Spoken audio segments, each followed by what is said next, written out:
गांव के किनारे एक टूटा फूटा कच्चा घर था जिसमें एक बीमार औरत अपनी 3 जवान बेटियों के साथ रहती थी। सबसे बड़ी बेटी करीब 20 साल की थी, दूसरी 18-19 की और सबसे छोटी 17 साल की। तीनों बहनें बहुत सुंदर थीं, लेकिन उनकी जिंदगी में सुख नाम की कोई चीज नहीं थी। उनकी मां हमेशा बीमार रहती थी, कमजोर शरीर, लगातार खांसी और आंखों में चिंता। घर में कमाने वाला कोई नहीं था, इसीलिए तीनों बेटियों ने ही छोटी उम्र में जिम्मेदारी उठा ली थी। हर सुबह सूरज निकलने से पहले ही तीनों बहनें उठ जातीं।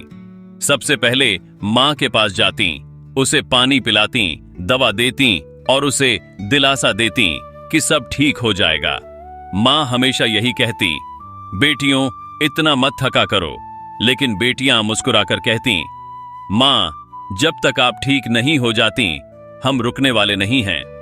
इसके बाद तीनों बहनें दरांती लेकर खेतों की ओर निकल जातीं। तेज धूप, पसीना और थकान के बीच वे दिन भर गेहूं काटतीं। उनके हाथों में छाले पड़ चुके थे, लेकिन उनकी हिम्मत कभी नहीं टूटी। शाम को जब वे घर लौटतीं तो शरीर थक कर टूट जाता था, फिर भी वे मां के लिए खाना बनातीं, घर का काम करतीं और उसके पास बैठकर उसका ख्याल रखतीं। उसी गांव में एक अमीर घर की लड़की भी रहती थी। वह बहुत सुंदर थी, लेकिन उसे अपनी सुंदरता और पैसे का बहुत घमंड था। वह जब भी इन तीनों बहनों को खेत में काम करते देखती तो हंसकर कहती, तुम लोग तो बस खेतों में काम करने के लिए ही बनी हो, हमारी तरह बनने का सपना भी मत देखना। तीनों बहनें उसकी बातें सुनकर भी चुप रहतीं, क्योंकि उन्हें पता था कि उनकी मजबूरी क्या है और उनकी असली ताकत क्या है। एक दिन खेत में काम करते करते सबसे छोटी बहन अचानक चक्कर खाकर गिर पड़ी। दोनों बड़ी बहनें घबरा गईं। उन्होंने उसे उठाया, पानी पिलाया और किसी तरह घर तक लेकर आईं। यह सब देखकर गांव के लोग इकट्ठा हो गए। वही घमंडी लड़की भी वहां खड़ी थी।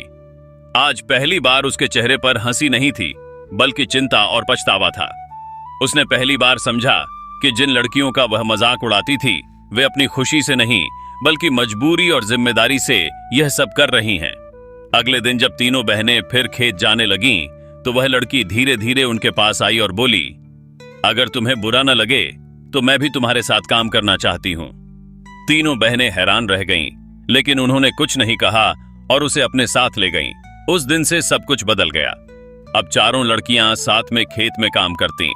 काम के बीच हंसी मजाक भी होता, एक दूसरे का सहारा भी मिलता। धीरे धीरे उस लड़की का घमंड खत्म हो गया और उसके अंदर इंसानियत जाग गई। उसने समझ लिया कि असली सुंदरता चेहरे में नहीं बल्कि दिल और मेहनत में होती है। समय बीतता गया और उनकी मेहनत रंग लाने लगी। घर की हालत धीरे धीरे सुधरने लगी। मां की तबीयत भी पहले से बेहतर होने लगी। अब उस घर में पहले जैसी उदासी नहीं थी, बल्कि उम्मीद और सुकून था। तीनों बहनें खुश थीं और वह लड़की अब उनकी सबसे सच्ची दोस्त बन चुकी थी। यह कहानी हमें सिखाती है कि इंसान की असली पहचान उसके रूप या पैसे से नहीं, बल्कि उसके कर्म और उसके दिल से होती है। मेहनत कभी बेकार नहीं जाती और सच्चा इंसान वही होता है जो दूसरों के दर्द को समझ सके। अगर आपको यह कहानी दिल को छू गई हो तो वीडियो को लाइक करें, चैनल को सब्सक्राइब करें और कमेंट में जरूर बताएं कि आपको यह कहानी कैसी लगी।